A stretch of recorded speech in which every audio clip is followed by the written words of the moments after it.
Pada hari ini kita akan belajar bagaimana hendak menulis karangan. Menulis karangan. Baik, dalam sesuatu karangan perlu ada pendahuluan. Perlu ada isi dan penutup. Setiap yang cikgu sebutkan tadi dipanggil perenggan. Perenggan pendahuluan, perenggan isi dan perenggan penutup. Baik, cikgu akan tunjuk contoh satu karangan di mana kita boleh lihat pendahuluan, isi serta penutup. Okey, yang pertama. Okey, ini merupakan satu karangan. Yang penuh ni merupakan satu karangan. Setiap yang ayat yang ni merupakan nama dia perenggan. Perenggan. Perenggan. Ni perenggan.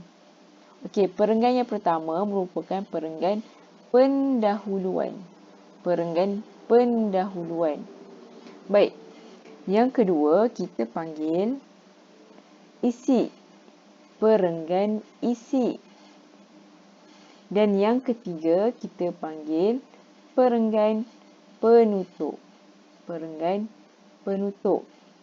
Baik, bagaimana hendak menulis karangan? Kita lihat cara atau teknik menulis karangan dengan tepat. Baik, bagi perenggan pendahuluan, kita kena rapat dengan, contoh ini buku. Ini buku, ada garisan kan? Jadi kita kena rapat dengan garisan ni.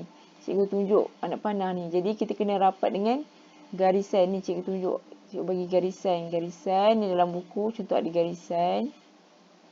Jadi untuk perenggan pendahuluan kena rapat dengan garisan. Yang seterusnya, perenggan isi. Kita kena letak dua jari. Letak dua jari. Ni dua jari. Kemudian baru kita mulakan menulis ayat. Kita letak dua jari, kemudian dua jari daripada garisan ni letak dua jari, kemudian baru kita boleh tulis ayat. Itu untuk perenggan isi. Seterusnya untuk perenggan penutup, sama juga kita masukkan ke dalam, kita letak dua jari daripada garisan. Letak dua jari, ni garisan, letak dua jari. Kemudian baru kita boleh tulis ayat. Macam ni. Boleh faham? Ini merupakan teknik ataupun format karangan. Ini merupakan format karangan. Jadi, okay, kita lihat pada buku aktiviti, muka surat 50. Surat 50, buku aktiviti.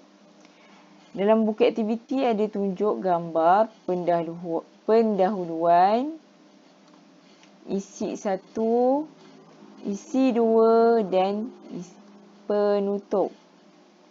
Jadi sebelum kita nak bina karangan, kita kena hasilkan dulu kerangka karangan.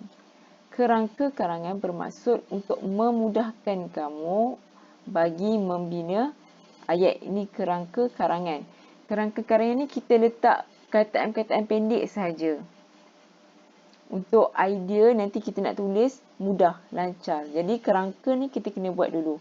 Baik, untuk pendahuluan, cikgu bagi terus siap-siap jawapan. Kamu salin sahaja. Okey, yang pendahuluan. Yang pertama, ke kedai ikan hiasan. Dan yang kedua, membeli ikan hiasan. Okey. Sini kamu boleh salin. Membeli ikan hiasan. Okey, baik. Isi yang pertama. Isi pertama. Apa yang kamu dapat lihat dalam gambar ni? Ya, ada seorang ibu yang dia telah menyediakan balang. Balang untuk meletakkan ikan. Okey. Isi yang pertama, menyediakan balang. Yang kedua, nampak seorang ibu sedang menuangkan air ke dalam balang. Okey, jadi memasukkan air. Baik, kita lihat pada isi yang kedua, iaitu gambar yang ketiga. Gambar yang ketiga kita dapat lihat memasukkan ikan hiasan ke dalam balang. Memasukkan ikan hiasan ke dalam balang. Kemudian dalam gambar ni juga lelaki ni telah memasukkan atau memberi makanan.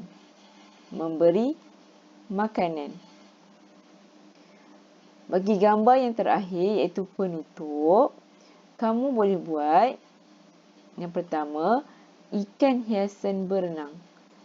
Ikan hiasan tu berenang di dalam apa ni? Tadi kita sebut di dalam balang. Di dalam balang. Dan isi yang terakhir, berasa gembira. Siapa yang berasa gembira? Ya, kanak-kanak lelaki ni berasa gembira kerana terdapat ikan hiasan di atas meja. Okey, boleh faham? Ini merupakan kerangka karangan bagi aktiviti dalam muka surat 50. Kamu boleh salin semua isi ni yang cikgu telah beri. Baik, berikutnya kita lihat format penulisan karangan. Ni cikgu bagi contoh lah. Cikgu bagi contoh nama. Okey. Seperti yang cikgu cakap tadi, untuk pendahuluan kita kena rapat dengan garisan ni. Rapat. Tak boleh ada jarak. Kena rapat. Okey, cikgu bagi nama.